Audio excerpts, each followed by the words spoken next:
देखिए, बहुत गलत तरीका है ये। इस तरीके से किसी भी राजनेता के खिलाफ इस तरीके की कार्रवाई नहीं करनी चाहिए। उसने बहुत गलत काम किया है, लेकिन जो इन लोगों ने किया है वो क्या अच्छा किया है। चाहती हैं कि वो नज़र में आए ताकि वो बड़ी पार्टी बन सकें। कोई तमाचा खा के हाईलाइट होना नहीं चाहेगा आज के समय में। मुझे लगता है कि नेताजी खुद शोषित हैं। जो शोषित होता है वो दूसरे को जवाब इस तरीके से नहीं देता है जिस तरीके से उन्होंने दिया है। This video is sponsored by Ram Ram Group of Companies, co-sponsored by Nature House and Bhaiya Ji Silver Coated Ilaichi। नमस्कार, मेरा नाम है आशुतोष पाल और आप देख रहे हैं क्राइम चौक। इस वक्त एक खबर आई है कि स्वामी प्रसाद मौर्य जो कि बहुत ही चर्चित चेहरा है, वो हमेशा चर्चाओं में बने रहते हैं। कभी उन पर, कभी वो रामायण पर विवादित बयान देते हैं कि उसमें कुछ पंक्तियों में महिलाओं का अपमान किया गया है, कभी उनके ऊपर जूता फेंक के मारा जाता है। एक बार प्रयागराज में पूरे स्टेज पे काफ़ी लोगों ने जूते चलाए और आज फिर उनके किसी ने टपली मार दी है। तो इस मुद्दे पर आइए जानते हैं हमारे पत्रकार साथियों का क्या कहना है। देखिए, बहुत गलत तरीका है ये। इस तरीके से किसी भी राजनेता के खिलाफ इस तरीके की कार्रवाई नहीं करनी चाहिए। हालांकि इतिहास में देखें तो बहुत सारे राजनेताओं के साथ इस तरह की घटनाएं हुई हैं। किसी के ऊपर नीली स्याही फेंक दी जाती है, किसी ऊपर जूता फेंक दिया जाता है। और जूता वाली घटना जैसा कि आपने जिक्र किया कि, और सबसे संयोग की बात यह है कि अगस्त के ही महीने में 2024 में उनके साथ ये घटना घटी थी। तो मुझे लगता है कि ये एक तरीके का षड्यंत्र है। अब किसने ये किया है, ये एक जांच का विषय है और पुलिस को उसकी जांच करनी चाहिए और जो भी उचित कार्रवाई है मुझे लगता है करना चाहिए। देखिए, पुलिस की जांच तो बाद में होगी, लेकिन इनमें खास बात यह है कि जो इनके कार्यकर्ता वहां पे रहते हैं, ये उसी समय पकड़ के उनको पीट देते हैं।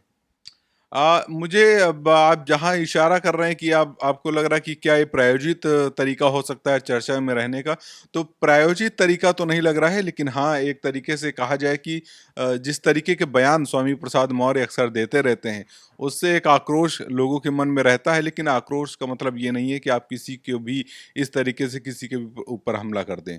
तो ये तो एक गलत तरीका है। अभी आपने देखा कि एक टपली आज फिर से पड़ी है, तो इस पर आपका क्या कहना है? स्वामी प्रसाद मौर्य एक कैबिनेट मंत्री भी रहे हैं, सम्मानित नेता हैं, तो उनके तो ऐसा नहीं होना चाहिए था। जो भी हुआ गलत हुआ। इनका साफ तौर से कहना है कि ये बहुत ही गलत हुआ है, ऐसा नहीं होना चाहिए था। आगे जानते हैं, देखिए अमन भाई क्या कहते हैं, बताइए भाई।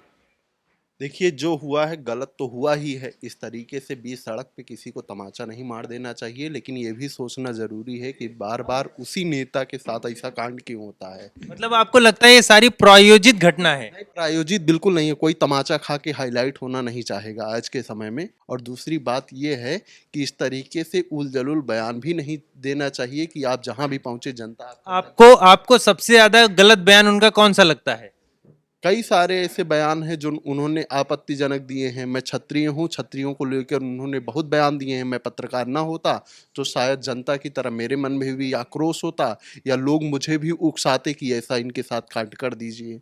आपको क्या लगता है कि इसमें किसका हाथ हो सकता है? देखिए, हाथ क्या, मुझे ऐसा लगता है कि आजकल जो पार्टियां क्या नाम है, कुछ ज़्यादा साख बटोरना चाहती हैं अपनी, ठीक है, अपनी साख को ठीक करना चाहती हैं, ज़्यादा कहीं ना कहीं लोगों को अपने साथ जोड़ना चाहती हैं कि वो नज़र में आए ताकि वो बड़ी पार्टी बन सकें। तो ये उनका काम हो सकता है। जैसे कि करणी सेना के का नाम निकल कर के सामने आ रहा है, कहीं ना कहीं शायद हो सकता है उनकी तरफ से कोई हो। ये चीज़ें कहीं ना कहीं गलत है। देखिए, आज अगर कोई आपके यहाँ के जो चर्चित लोग हैं वही मतलब सुरक्षित नहीं है। सोचिए, बाउंसर वहाँ खड़े हुए थे 4 उनके साथ, वो बंदा पीछे से आता है, माला पहनाता है और फिर थप्पड़ नहीं, मारता तो ऐसे कोई थोड़े जान सकता है कि ये माला पहनाने के बाद थप्पड़ ही मार देगा? नहीं, ये चीज़ देखिए कोई जान नहीं सकता, लेकिन ये सोची समझी साजिश है। कहीं ना कहीं मुझे ऐसा लगता है कि करणी सेना के जब नाम सामने निकल करके आ रहा है, चाहत ये है कि वो अपनी पार्टी को कहीं एक विवाद में जब आएंगे, विवाद के घेरे में जब आते हैं तो पार्टी बड़ी बनती है कहीं ना कहीं। तो वो विवाद के घेरे में आ करके पार्टी को बड़ा बनाने की कोशिश कर रहे हैं। सवाल लेकिन खड़ा होता है, सवाल ये खड़ा होता है कि वहाँ पर और भी पुलिस मौजूद थी। पुलिस मौजूद होने के बावजूद भी जब उसको पकड़ा गया, ठीक ठाक मारा भी गया, वहाँ के जो एसआई हैं, दरोगा जी वहाँ जो मौजूद थे, उनकी वर्दी में खून लगा है उस व्यक्ति का। 2 व्यक्ति थे खास तौर पर जो पकड़े गए हैं, जिनमें से एक ने तमाचा मारा है, पकड़े दोनों गए हैं, दोनों की कुटाई ढंग से करी गई है। तो अब देखने वाली बात है कि इस पर क्या और कार्रवाई होती है, उसके बाद निकल करके क्या सामने आता है।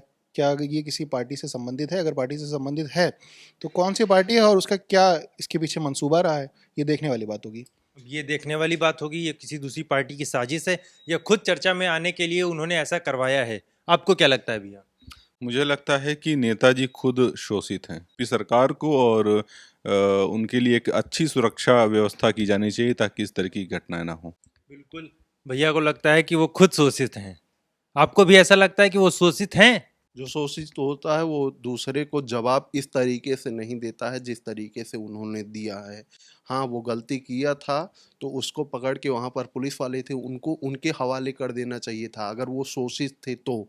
लेकिन अगर वो अपना दमखम दिखाना चाहते हैं तो इसका मतलब वो शोषित नहीं है। उन्होंने नहीं भी तो वो किया। उनको पुलिस के हवाले तो करेंगे ही। नहीं तो वो मारपीट के मैंने माना मैं उसका समर्थन नहीं कर रहा हूँ कि उसने अच्छा काम किया है। उसने बहुत गलत काम किया है लेकिन जो इन लोगों ने किया है वो क्या अच्छा किया है?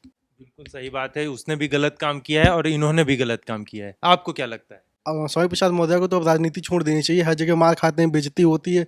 अब उनको एक छोटा सा मंदिर खुलवा ले या फिर वनवास चले जाए। वह एक छोटा सा मंदिर खुलवा लें या वनवास चले जाएं। आपने देखा, हमारे तमाम पत्रकार साथियों ने अपनी अपनी राय दी। आपको क्या लगता है कमेंट में हमें जरूर बताएं। देखते रहिए क्राइम चौक। धन्यवाद। New public inter college Lucknow, admission open. For more information call 0522 282232 और 7755 089585।